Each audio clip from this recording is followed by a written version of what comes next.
قرآن کریم میں اللہ تعالیٰ فرماتے ہیں کہ وہ مہاجرین اور انصار جنہوں نے سب سے پہلے ایمان کی دعوت کو قبول کرنے میں سبقت کی، اور وہ جنہوں نے اخلاص کے ساتھ مہاجرین اور انصار کا اتباع کیا، اللہ تعالیٰ ان سب سے راضی ہوا اور وہ سب اللہ تعالیٰ سے راضی ہوئے، اور خدا نے ان کے لیے ایسے باغ تیار کر رکھے ہیں جن کے نیچے نہریں بہہ رہی ہیں، یہ لوگ ان باغوں میں ہمیشہ ہمیشہ رہیں گے۔ ان انعامات کا حصول بڑی کامیابی ہے۔ رحمت دو عالم صلی اللہ علیہ وآلہ وسلم نے ایک موقع پر فرمایا، وہ شخص مومن نہیں ہو سکتا جس کے دل میں اپنے والدین اولاد سے بڑھ کر میری محبت نہ ہو۔ حضرات محترم، اتنے خوش بخت اور خوش نصیب وہ لوگ تھے جنہوں نے آفتاب رسالت کے جلووں سے لطف اٹھایا۔ آپ صلی اللہ علیہ وآلہ وسلم کی ذات بابرکت پر ایمان لائے، محسن کائنات صلی اللہ علیہ وآلہ وسلم کے دین کامل کی خاطر خدا کے حضور مالی جانی قربانیوں کے نذرانے پیش کیے، رب کائنات کی رضا اور رسول مقبول صلی اللہ علیہ وآلہ وسلم کی خوشنودی کی خاطر گھر بار، ماں باپ، اولادیں، جائیدادیں اور کاروبار چھوڑے اور اپنے آبائی وطن تک کو خیر آباد کہہ دیا۔ دنیا کی ساری محبتیں قربان کر کے کملی والے کی محبت کو اختیار کیا۔ صحابہ کرام رضوان اللہ علیہم اجمعین کے قلوب شاہ کونین صلی اللہ علیہ وآلہ وسلم کی محبت میں دھڑکتے تھے۔ رسول اللہ صلی اللہ علیہ وآلہ وسلم کی محبت ان کا سرمایہ افتخار اور سرمایہ حیات تھی۔ ہر صحابی آیت الہی تھا۔ قرآن مجید میں جگہ جگہ جانساران مصطفیٰ کی تحسین بیان کی گئی ہے۔ آپ صلی اللہ علیہ وآلہ وسلم کے صحابہ پاک بازی، صالحیت، جانساری، وفاداری اور ایمان و کردار میں اس قدر پختہ تھے کہ انہوں نے ہر ظلم و ستم، جبر و کرہ کو خندہ پیشانی سے قبول کیا۔ صحابہ کرام نے دشمن کی کسی دھمکی، خوف، لالچ، تحریص اور ترغیب کی قطعاً پرواہ نہ کی۔ انہی وفا شعاروں میں سے ایک حضرت سیدنا بلال حبشی رضی اللہ عنہ تھے، جنہوں نے راہ خدا میں اور ہادی برحق علیہ الصلاۃ والسلام کی محبت میں اتنی مار کھائی کہ اسلام کی تاریخ میں اس کی مثال نہیں ملتی۔ حضرت بلال حبشی رضی اللہ عنہ کے قبول اسلام کی مختلف روایتیں ہیں۔ آپ رضی اللہ عنہ امیہ بن خلف کے غلام تھے، اس کی بکریاں چرایا کرتے تھے۔ ایک دن حضرت بلال رضی اللہ عنہ غار حرا کے قریب بکریاں چرا رہے تھے، جبکہ غار حرا میں سرتاج الانبیاء صلی اللہ علیہ وآلہ وسلم اور حضرت ابوبکر صدیق رضی اللہ عنہ تشریف فرما تھے۔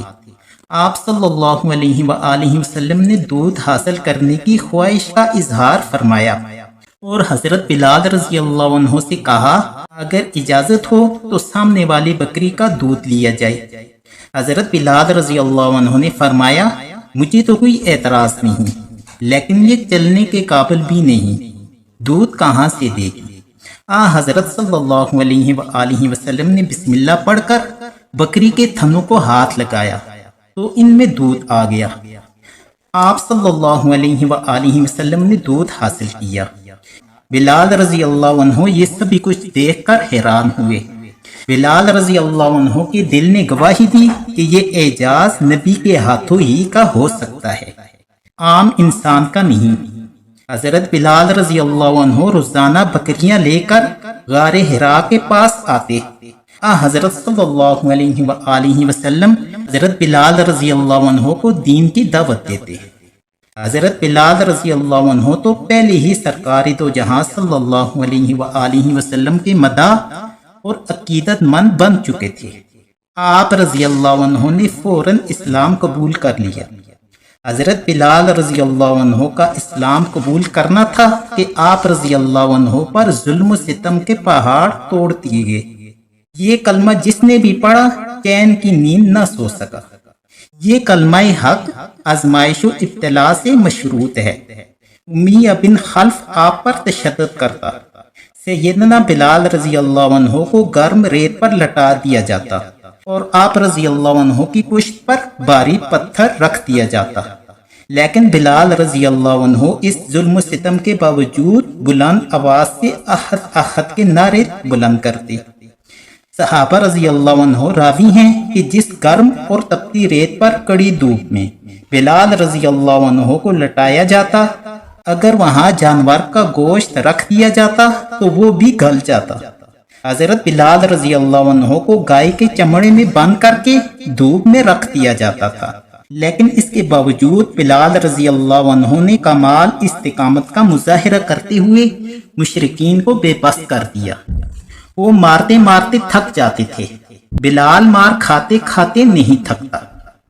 بلال رضی اللہ عنہ کا مالک امیہ بن خلف، ابو جہل اور عتبہ نے آپ رضی اللہ عنہ کو مسلسل تختہ مشق بنائے رکھا۔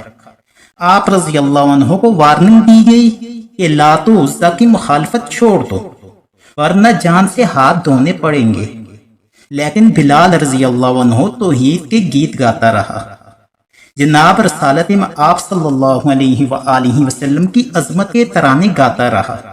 دشمن آپ رضی اللہ عنہ کو لوہے کی ذرہ میں بند کر کے کڑی دھوپ میں بٹھا دیتا، لیکن پیکر عشق و مستی کے پائے ثبات میں لغزش نہ آئی۔ حضرت بلال رضی اللہ عنہ کے گلے میں رسی ڈال کر بچوں کو دے دی جاتی۔ وہ سیدنا بلال رضی اللہ عنہ کو مکہ کی گلیوں اور بازاروں میں لیے پھرتے۔ ایک روز حضرت ابوبکر صدیق رضی اللہ عنہ گزر رہے تھے۔ آپ رضی اللہ عنہ نے دیکھا کہ امیہ بن خلف آپ رضی اللہ عنہ پر تشدد کر رہا ہے اور آپ احد احد پکار رہے ہیں۔ حضرت ابوبکر صدیق رضی اللہ عنہ حضرت بلال رضی اللہ عنہ کے قریب آئے اور نصیحت کی کہ بلال کلمہ دل میں پڑھ لیا کرو اور احد احد بلند آواز سے نہ پکارا کرو۔ حضرت بلال رضی اللہ عنہ نے وعدہ فرمایا۔ دوسرے روز حضرت ابوبکر صدیق رضی اللہ عنہ وہاں سے گزرے تو پھر وہی منظر۔ حضرت ابوبکر صدیق رضی اللہ عنہ نے آپ رضی اللہ عنہ کو کہا کہ بلال میں نے کل کیا کہا تھا؟ فرمایا وہ ٹھیک ہے، لیکن میں کیا کروں؟ نہ دل قابو میں ہے نہ اس پہ میرا اختیار ہے۔ میرا دل مجھے مجبور کرتا ہے کہ میں اپنے ایمان کا اظہار کھل کر کروں۔ حضرت بلال رضی اللہ عنہ کا یہ جذبہ ایمانی دیکھ کر حضرت ابوبکر صدیق رضی اللہ عنہ نے تمام صورتحال حضرت صلی اللہ علیہ وآلہ وسلم کو بتائی۔ جناب رسالت آپ صلی اللہ علیہ وآلہ وسلم کی آنکھوں میں آنسو آ گئے۔ فرمایا کاش میرے پاس دولت اور پیسہ ہوتا، میں اس غلام کو خرید لیتا۔ حضرت ابوبکر رضی اللہ عنہ امیہ بن خلف کے پاس گئے اور فرمایا امیہ خدا کا خوف کرو، اس غریب پر کیوں ظلم ستم کرتے ہو؟ اس نے کہا کہ اس غلام کو تم نے خراب کر رکھا ہے۔ حضرت ابوبکر صدیق رضی اللہ عنہ نے امیہ بن خلف سے کہا کہ یہ غلام میں خریدنا چاہتا ہوں۔ امیہ نے کہا کہ اپنا قیمتی غلام مجھے دے دو اور بلال رضی اللہ عنہ لے لو۔ حضرت ابوبکر صدیق رضی اللہ عنہ نے اپنا قیمتی غلام بھی دے دیا اور 100 دینار بھی دے دیے۔ حضرت ابوبکر صدیق رضی اللہ عنہ سیدنا بلال رضی اللہ عنہ کو دربار رسالت میں لے کر حاضر ہوئے۔ آقا نامدار صلی اللہ علیہ وآلہ وسلم بلال رضی اللہ عنہ کو دیکھ کر خوش ہوئے اور فرمایا ابوبکر اس سودے میں مجھ کو بھی شریک کیا ہوتا۔ جناب رسالت آپ صلی اللہ علیہ وآلہ وسلم نے سیدنا بلال رضی اللہ عنہ کو سینے سے لگایا۔ ایک حبشی غلام کے لیے یہ بہت بڑا اعزاز تھا۔ حضرت ابوبکر صدیق رضی اللہ عنہ نے حضرت بلال رضی اللہ عنہ سے کہا کہ تم آج سے آزاد ہو، تم جہاں جانا چاہتے ہو جا سکتے ہو۔ حضرت بلال رضی اللہ عنہ نے فرمایا اس دربار کو اور اس غلامی کو چھوڑ کر میں کہیں بھی نہیں جانا چاہتا۔ اب میرا مرنا بھی یہی ہے اور میرا جینا بھی یہی ہے۔ ویسے تو سارے صحابہ رضی اللہ عنہ ہی عاشق رسول تھے، لیکن یہ انفرادیت حضرت بلال رضی اللہ عنہ کو حاصل تھی کہ ہر وقت حضرت صلی اللہ علیہ وآلہ وسلم کو دیکھتے رہتے، یہاں تک کہ جب دربار رسالت سے حضرت صلی اللہ علیہ وآلہ وسلم اپنے حجرہ طیبہ میں تشریف لے جاتے تو بلال رضی اللہ عنہ اس حجرہ کے دروازے کے سامنے بیٹھے منتظر ہوتے کہ سرکار دو جہاں صلی اللہ علیہ وآلہ وسلم جب اس دروازے سے باہر نکلیں گے تو نبی کے چہرہ پر سب سے پہلے بلال کی نگاہ پڑے۔ حضرت بلال رضی اللہ عنہ جانثار اور وفادار غلام تھے۔ آپ رضی اللہ عنہ سید المؤذنین تھے۔ ایک عام مؤذن کی بڑی شان ہے جو سوئی ہوئی انسانیت کو جگاتا ہے اور انہیں خدا کے حضور سربسجود ہونے کی دعوت دیتا ہے۔ مؤذن کی آواز پر لبیک کہنے والا جب اپنے معبود حقیقی کے سامنے سجدہ ریز ہوتا ہے تو اس کا پہلا ثواب خدا تعالیٰ کی طرف بلانے والے کو ہوتا ہے اور دوسرا ثواب سجدہ کرنے والے کو ہوتا ہے۔ رسالت میں آپ صلی اللہ علیہ وآلہ وسلم نے فرمایا، مؤذن کو خدا تعالیٰ قیامت کے روز فرمائیں گے کہ اذان دیتا جا اور جنت میں داخل ہوتا جا۔ سب سے پہلے نبی، پھر شہید، پھر صدیق، پھر بیت اللہ کے مؤذن، پھر بیت المقدس کے مؤذن اور پھر مسجد نبوی کے مؤذن اور پھر دوسرے مؤذن داخل ہوں گے۔ ایک اور حدیث مبارکہ میں ہے کہ جنت میں داخلہ کے وقت حضرت بلال رضی اللہ عنہ سب سے آگے ہوں گے اور وہ مؤذن جنہوں نے خدا کی رضا کے لیے صبح کی 40 اذانیں دی ہوں گی، وہ سب آپ رضی اللہ عنہ کے پیچھے چلتے ہوئے جنت میں داخل ہوں گے۔ سیدنا بلال رضی اللہ عنہ کی ایک انفرادی شان یہ بھی ہے کہ سارے انسانوں میں سب سے پہلے جنت میں داخل ہونے کی سعادت حضرت بلال رضی اللہ عنہ کو حاصل ہوگی، یہاں تک کہ امام الانبیاء صلی اللہ علیہ وآلہ وسلم سے بھی پہلے بلال رضی اللہ عنہ کا داخلہ جنت میں ہوگا۔ جناب رسالت میں آپ صلی اللہ علیہ وآلہ وسلم کی سواری جنت میں داخل ہوگی تب مہاریں بلال حبشی رضی اللہ عنہ کے ہاتھ میں ہوں گی۔ اس طرح پہلا جنتی بلال حبشی ہوگا۔ حضرت سیدنا بلال رضی اللہ عنہ ادارہ رسالت کے منتظم تھے۔ یہ سعادت مندی بھی انہی کے حصہ میں آئی کہ وہ خدا اور اس کے رسول مقبول صلی اللہ علیہ وآلہ وسلم کے مہمانوں کے میزبان تھے۔ اس کے علاوہ اسلام قبول کرنے والے مفلوق الحال اشخاص کے قیام و طعام اور پوشاک کا انتظام کرتے۔ ان کی روزمرہ ضروریات کو مال غنیمت سے پورا کیا جاتا تھا۔ بعض دفعہ قرضہ اٹھانے کی بھی نوبت آ جاتی تھی۔ ایک مرتبہ حضرت بلال رضی اللہ عنہ نے اسی غرض سے قرضہ لیا، لیکن قرض ادا کرنے کی تاریخ قریب آ گئی، اس کا انتظام نہ ہو سکا۔ قرض دہندہ مشرک ایک روز حضرت بلال رضی اللہ عنہ کے پاس آیا اور کہا، اے حبشی غلام، قرض ادا کرنے میں صرف ایک دن باقی رہ گیا ہے، رقم کا انتظام کرو ورنہ میں تمہیں اپنی بھیڑوں بکریوں کے ریوڑ چروا کر قرض کی رقم تم سے وصول کروں گا۔ یہ سن کر بلال رضی اللہ عنہ پریشان ہو گئے۔ بظاہر قرض ادا کرنے کا کوئی وسیلہ نظر نہیں آتا تھا۔ سیدنا بلال رضی اللہ عنہ نے آقا رحمت دو عالم صلی اللہ علیہ وآلہ وسلم کی خدمت اقدس میں حاضر ہو کر ماجرا بیان کیا اور اجازت چاہی کہ میں باہر کسی علاقہ میں چلا جاؤں تاکہ محنت مزدوری کر کے کچھ کما لاؤں، اس طرح اس مشرک کی سختی سے بچ جاؤں گا اور قرض بھی اتر جائے گا۔ حضرت بلال رضی اللہ عنہ رسول مقبول صلی اللہ علیہ وآلہ وسلم کے حضور درخواست کر کے واپس آ گئے اور جانے کی تیاری شروع کر دی۔ صبح ہوئی، سیدنا بلال رضی اللہ عنہ رخت سفر باندھ کر روانہ ہونے ہی والے تھے کہ ایک شخص سرکار دو عالم صلی اللہ علیہ وآلہ وسلم کا پیغام لے کر حاضر ہوا کہ حضور صلی اللہ علیہ وآلہ وسلم آپ کو یاد فرما رہے ہیں۔ حضرت بلال حبشی رضی اللہ عنہ فوراً حاضر خدمت ہوئے، 4 اونٹ سامان سے لدے ہوئے دربار نبوت میں دیکھے، اجازت لے کر اندر داخل ہوئے۔ حضور اکرم صلی اللہ علیہ وآلہ وسلم نے فرط محبت سے فرمایا، میرے بلال مبارک ہو، پروردگار عالم نے تیرا قرض اتارنے کا انتظام کر دیا ہے، جاؤ پہلے اپنا قرض ادا کرو، پھر باقی مال غریبوں اور مسکینوں میں تقسیم کر دینا۔ عرش والے کو بلال کی حالت پر رحم آ گیا، کیونکہ وہ بھی بلال سے محبت کرتا تھا۔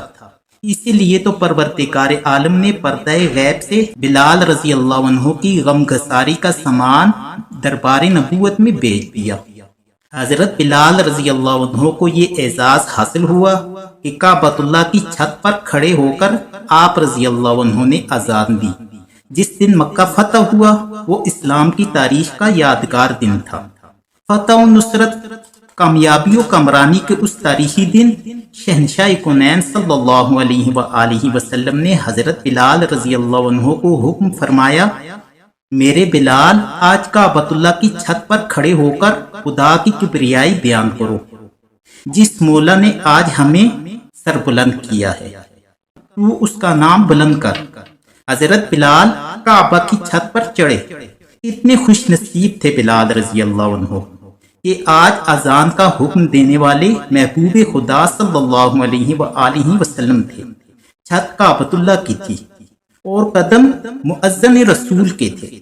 سیدنا بلال رضی اللہ عنہ کا اوج بخت ملاحظہ ہو، لوگ بیت اللہ کو چومتے ہیں، اس کے در و دیوار اور اس کے زروں کو چومتے ہیں، لیکن آج بیت اللہ کی چھت بلال رضی اللہ عنہ کے پاؤں کے تلووں کو چوم رہی ہے۔ حضرت بلال رضی اللہ عنہ خدا کے گھر کی چھت پر کھڑے ہوئے، لیکن اذان شروع نہیں کی۔ جناب رسالت مآب صلی اللہ علیہ وآلہ وسلم نے پوچھا، بلال اذان کیوں نہیں دیتے؟ بلال رضی اللہ عنہ کہنے لگے، آقا پہلے اذان دیتا تھا تو رخ کعبۃ اللہ کی طرف کرتا تھا، آج تو میں کھڑا ہی کعبۃ اللہ کی چھت پر ہوں، سمجھ نہیں آتی کہ آج اذان دینے کے لیے منہ کدھر کروں۔ آقا نامدار صلی اللہ علیہ وآلہ وسلم نے مسکراتے ہوئے فرمایا کہ میرے بلال آج اذان اس طرف دے کہ تیری آواز سے مکہ کی وادی گونج جائے۔ آج تو فتح و نصرت کا دن ہے، آج تو عظمت کا دن ہے۔ مقصد تو یہ ہے کہ پروردگار عالم کا نام بلند ہو۔ بلال آج عشق و مستی میں ڈوب کر نشہ توحید میں جھوم کر اذان دو۔ آج نگاہیں بلال کی ہوں گی، تیرا محمد مصطفیٰ صلی اللہ علیہ وآلہ وسلم کا ہوگا۔ آج تیرا رخ ادھر ہوگا جدھر محمد صلی اللہ علیہ وآلہ وسلم کا چہرہ انور ہوگا۔ ایک مرتبہ صحابہ رضی اللہ عنہ نے دربار رسالت میں شکایت کی کہ بلال رضی اللہ عنہ اذان غلط پڑھتی ہیں، وہ شین کے بجائے سین بولتے ہیں، اشہدو کے بجائے اشہدو کہتے ہیں۔ حضرت بلال رضی اللہ عنہ کو معلوم ہوا تو بہت رنجیدہ ہوئے کہ دربار نبوت میں میری شکایت ہوئی۔ خدا تعالی سے دعا کی، پروردگار عالم دلوں کی بات تو خوب جانتا ہے، میں نے تیرے نام کی سربلندی کی خاطر مارے کھائیں، تیری وحدانیت کے اقرار میں اپنی زبان پر کوئلے رکھوائے، تیرا نام بلند کرنے کے لیے جرم کی پاداش میں میرا گلا گھونٹا گیا۔ اب اگر میری زبان سے شین کے بجائے سین ادا ہوتا ہے تو اس میں میرا کیا قصور ہے؟ دربار رسالت لگا ہوا تھا۔ آپ صلی اللہ علیہ وآلہ وسلم نے حضرت بلال رضی اللہ عنہ کو پکارا تو بلال رضی اللہ عنہ کھڑے ہو گئے۔ فرمایا، شکایت آئی ہے کہ بلال شین کو سین پڑھتا ہے۔ حضور اکرم صلی اللہ علیہ وآلہ وسلم نے فرمایا، عرش والا بھی بلال کی اذان سے خوش ہوتا ہے۔ اللہ کے ہاں بلال کی محبوبیت اور مقبولیت کا یہ عالم ہے، بلال کی سین بھی شین ہے۔ آقا نامدار صلی اللہ علیہ وآلہ وسلم کی وفات کے بعد حضرت بلال رضی اللہ عنہ اداس اور غمگین رہنے لگے، مدینہ چھوڑ کر کسی اور جگہ چلے گئے۔ بڑی مدت کے بعد خواب میں حضرت صلی اللہ علیہ وآلہ وسلم کی زیارت ہوئی۔ آپ صلی اللہ علیہ وآلہ وسلم نے فرمایا، بلال تم نے ہمارا مدینہ ہی چھوڑ دیا۔ چنانچہ ایک طویل مدت کے بعد مدینہ طیبہ تشریف لائے تو سارا مدینہ مؤذن رسول کے دیدار کے لیے امڑ آیا۔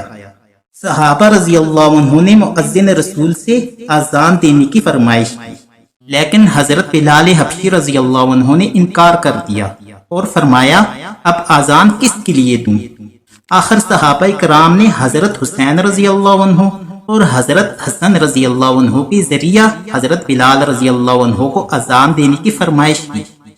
سرکار دو عالم صلی اللہ علیہ وآلہ وسلم کے محبوب نوازوں کے اصرار پر سیدنا بلال حبشی رضی اللہ عنہ اذان دینے کے لیے رضامند ہو گئے۔ آپ رضی اللہ عنہ نے فرمایا میں سب کو انکار کر سکتا ہوں لیکن حسن اور حسین رضی اللہ عنہ کی فرمائش کو رد نہیں کر سکتا۔ حضرت بلال رضی اللہ عنہ نے اذان شروع کی۔ لوگوں کو ایک بار پھر رحمت دو عالم صلی اللہ علیہ وآلہ وسلم کا زمانہ یاد آ گیا۔ اہل مدینہ تڑپ اٹھے، عورتیں بچے سب مؤذن رسول صلی اللہ علیہ وآلہ وسلم کی آواز پر دیوانہ وار مسجد نبوی کی طرف دوڑ پڑے۔ حضرت بلال رضی اللہ عنہ کی عادت تھی کہ جب اشہد ان محمد رسول اللہ کہتے تو دوران اذان صاحب لولا کے چہرہ اقدس پر نظر جما دیتے۔ مدتوں بعد اذان دیتے ہوئے بلال رضی اللہ عنہ کے لبوں پر نام محمد آیا تو گردن گھما کر پوری مسجد کے سین میں دیکھا، لیکن سرور دو عالم صلی اللہ علیہ وآلہ وسلم کا رخ زیبا نظر نہ آیا تو شدت جذبات سے مغلوب ہو کر منبر سے زمین پر گر پڑے اور بے ہوش ہو گئے۔ حضرت بلال حبشی رضی اللہ عنہ پکے موحد اور سچے عاشق رسول تھے۔ بلال رضی اللہ عنہ کی عظمت کے کیا کہنے، وہ چلتا تو زمین پر ہے، قدموں کی آواز عرش پر سے سنائی دیتی ہے۔ اللہ تعالی حضرت بلال رضی اللہ عنہ کے جذبہ اثار کو قبول فرمائے، دین کی سربلندی اور سرفرازی میں ہمیں اللہ تعالی روح بلال عطا فرمائے، آمین۔